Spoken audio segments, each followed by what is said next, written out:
Ինչ վերաբերում է այս բանին, ուրեմն մեղադրյալների նկատմամբ տրված խափանող միջոցների միջոցի իրավաչափության հիմքերին գտնում են, որ Գևորգ Հարությունյանի նկատմամբ դատարանի հունվարի 26-ին կայացած որոշման համար հիմք հանդիսացած ուրեմն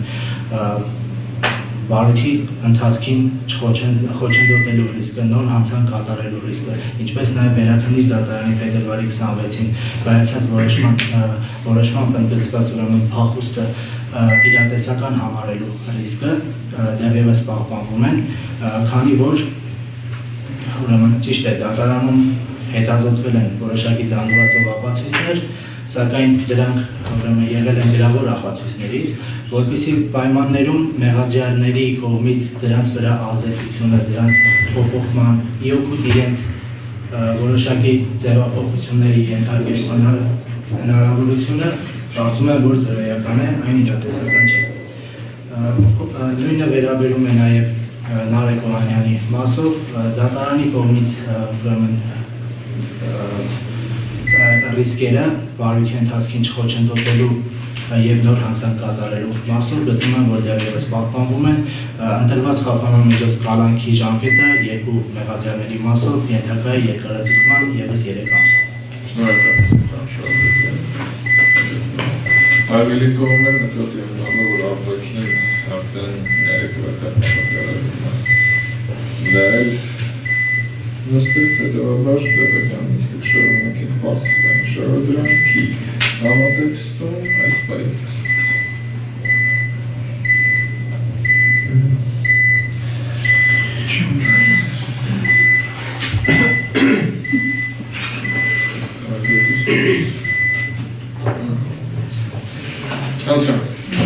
Շնորհակալ եմ պատվաժան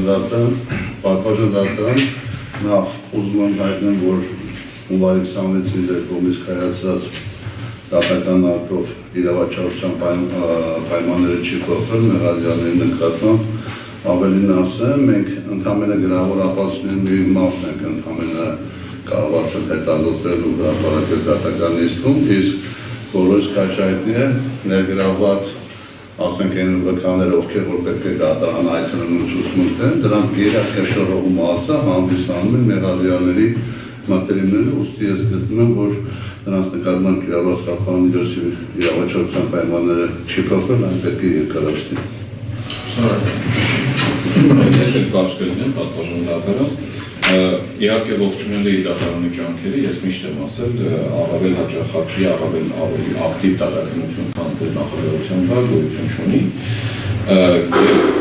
պիտի նաև արձանագրենք, որ այս նույնիսկ ջանասիրության պայմաններում մենք կարողացել ենք հետազոտել գրավոր ապացույցների մի մասը, ինչը իհարկե չի կարող որևէ այն աստիճանի իրական ազդեցություն ունենալ խոչընդոտելու ռիսկի նվազման վրա, որ վերի խափանող միջոցների փոփոխության հետևաբար կարծում եմ պիտի երկարացվի, նաև բաց չթողնենք այն հանգամանքները, որ խոչընդոտելու ռիսկը չի եղել միակ ռիսկը, որի չեզոքացման համար կիրառված է կալանքը, նաև եղել են այլ ռիսկեր, ինչպես նաև դատախազը նշեց, կոնկրետ մեղադրյալներից մեկի մասով ավելացվել է Վերաքննիչ դատարանի կողմից նաև երրորդ ռիսկը, ռիսկը, հետևաբար այս ռիսկերը այս 3 ամիսների ընթացքում տեղի ունեցած դատաքննության արդյունքների համատեքստում փոփոխության չեն եկել, հետևաբար խափանող միջոցները պետք է պահպանել եւ երկարացնել։